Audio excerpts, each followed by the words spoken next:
तर भारतानं अख्ख्या पाकिस्तानला हादरवून सोडलेला आहे S-400 सुदर्शन चक्रानं पाकिस्तानी मिसाइल्स ड्रोन पाडलेली आहेत। भारतानं फक्त दहशतवाद्यांच्या विरोधात कारवाई केलेली आहे, मात्र खवळलेल्या पाकिस्ताननं आपल्या काही ठिकाणांना टार्गेट केलेलं आहे आणि यावेळेस सतर्क असलेल्या सैन्य दलानं त्यांचा प्रयत्न उधळवून लावलेला आहे। सुदर्शन चक्र S-400 वापरून पाकिस्तानची मिसाइल्स पाडण्यात आलेली आहे।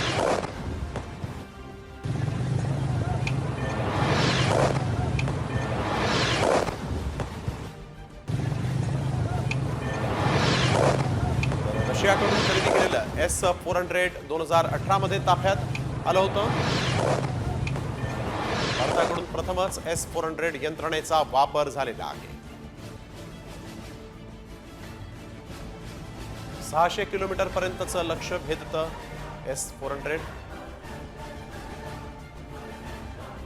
एका सेकंदात 4.3 किलोमीटरचं अंतर कापतं। एकाच वेळेस 72 क्षेपणास्त्रांचा मारा करण्याची क्षमता आहे। तो हल्ला सुद्धा परतवून लावण्याची S-400 ची क्षमता आहे। S-400 सिस्टीम सहजपणे शत्रूच्या नजरेस पडत नाही।